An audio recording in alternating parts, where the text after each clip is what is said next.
If it's Friday morning and it's time for another About Mansfield Consumer Advice series, good morning. I'm Steve Casillo, your host, and today we have back for another round talking about we're going to dig and dig and dig deeper and deeper every week in the topic of migraines. Now, if you tuned in at 9 o'clock this morning, where we were doing this from home, it didn't go as well. So we're doing a makeover, not a make. No, I'm sorry, we're doing a do-over. And or a make good, as they call it in radio. And so Dr. Joseph Adams is here, and let me bring him in. Good morning, Dr. Joe. Hey, glad to be back for the do-over, The do-over or the make good. And the make good. so as we talked about, we're just going to go over what we talked about in the 9 o'clock hour, and watching the video from the 9 o'clock hour, you could hear my voice, but you couldn't hear your voice. So I'm actually here at the studio today, where I drove 10 miles an hour all the way here. The roads are extremely slick out there, so if you're thinking on going out, not my advice, stay home. I drove 3 miles just to get here. It took me 15 minutes to drive 3 miles. Usually takes me 5. And so be careful out there. Dr. Joe, as we've been talking about the migraines, the migraine series, and we've talked about the basics of a migraine. Last week we talked about the 4 trigger points that sets off a migraine. Let's refresh the memory of our listeners, of our viewers, and again the 4 memory points of the 4 trigger points of a migraine. Yeah, so there's 4 different groupings of triggers that does trigger a migraine for people who have the disorder. And the first one is musculoskeletal, or the muscle system, your structure, right? And that's actually the easiest one to address. And we're going to talk about that one for the next couple of episodes because it's the easiest one. The next one, probably in order of easiest to hardest to deal with or to control, is going to be nutrition. And then the next one's going to be neurological, and the last one's going to be hormonal. So those are the 4 basic groups of triggers. Muscular, nutrition. I'm sorry, you gave me a neurological. Yep. And hormones. Yep. Which one is the easiest to fix, and how do you go about doing that? Yeah. So the easiest to fix is the structural or the muscular. And you can do this in numerous ways, but what I want to give is some tips so that people can manage this at home. So if you do suffer from migraines or tension type headaches, this stuff can really make a big difference in your life. One of the areas that is responsible for a lot of migraine type pain is the muscles up here at the base of the skull and the top of the neck. Those are called the SOT muscles. The SOT, and I'm going to let you get a little nerdy here for a second. SOT stands for Suboccipital triangle. I knew that.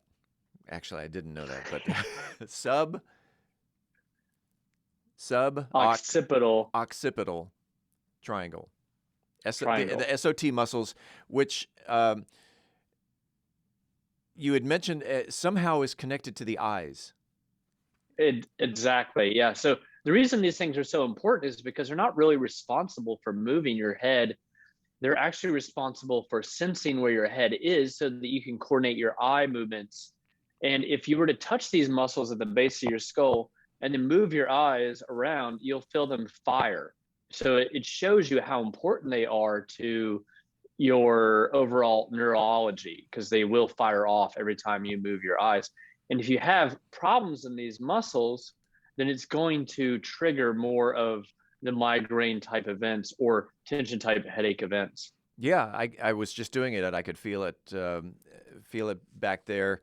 Yeah, just put your hand on the nape of your neck and then move your eyes, whether it's back and forth or up and down. You'll feel that muscle, as you said, triggering. It's so. Is there a way to work these muscles? Is there an exercise or something that people can do? Yeah, exactly. There are a couple different things people can do. So a lot of times what's happening do you have dysfunction, if you feel it's probably going to feel tight. It's going to feel like concrete. It's going to feel sore to the touch. And so if you have migraines or tension type headaches and you go touch that area and it does feel tight or sore, this is probably something you need to work on. And just to give a little bit of a background, normal healthy muscular tissue does this. So when you contract, it shortens, and when you relax, it elongates. And if you have a dysfunctional muscle, those fibers are going to be kind of twisted and mangled together like this, and they won't relax or contract. And then you'll have a lot of inflammatory chemicals that pull up around the muscle, and then your nerve fibers will grow in there and sensitize, and that's what can trigger a headache event or a migraine event. And so one of the things that you need to do if you have this is to get a tennis ball. Most people probably have one of those around, or some other ball.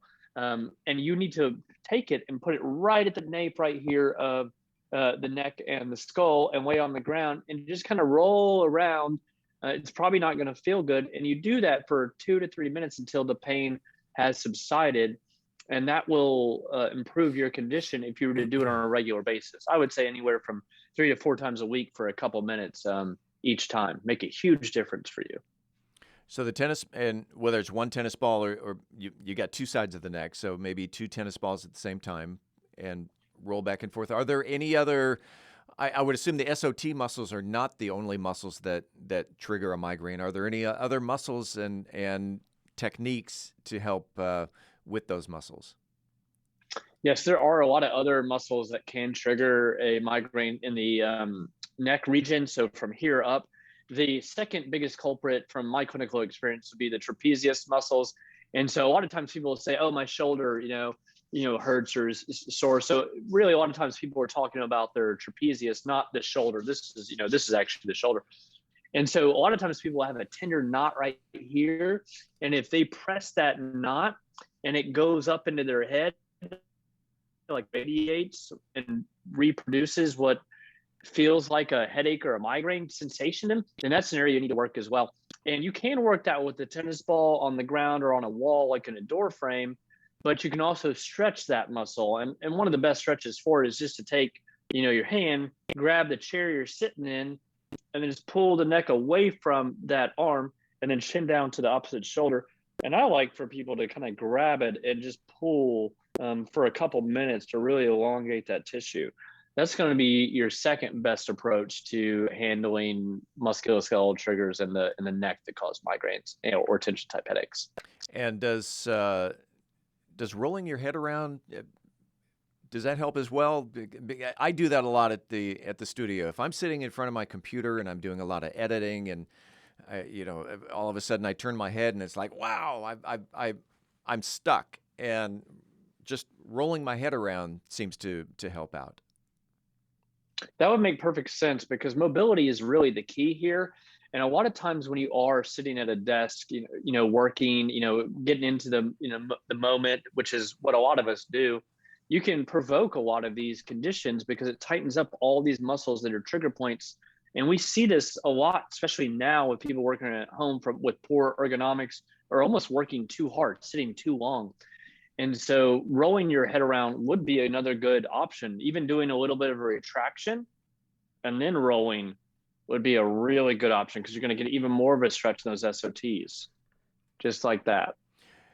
So that's another good option. Do that again. What was the one that we were doing earlier?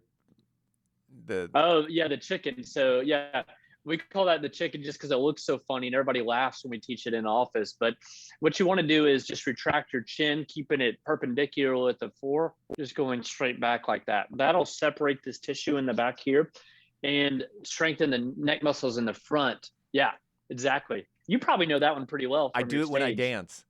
Yes. Yeah. The chicken. I can see that. You're strumming. It's, yeah. There you go.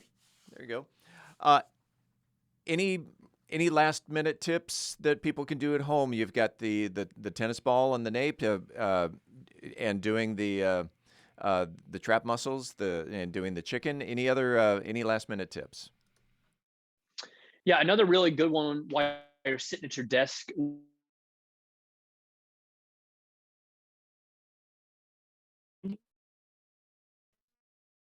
segment everything in the back. And if you know one side's worse than the other, then you could turn away from it is really stretch that apart. Dr. Joseph Adams, if anybody had any more questions, any more questions about migraines, how can they get in touch with you? Yeah, easiest place to find us is calibrationmansfield.com or on Facebook, Calibration Chiropractic Functional Health. Calibration Chiropractic would probably be the easiest way to find us. You can message us on any of those platforms and we'll get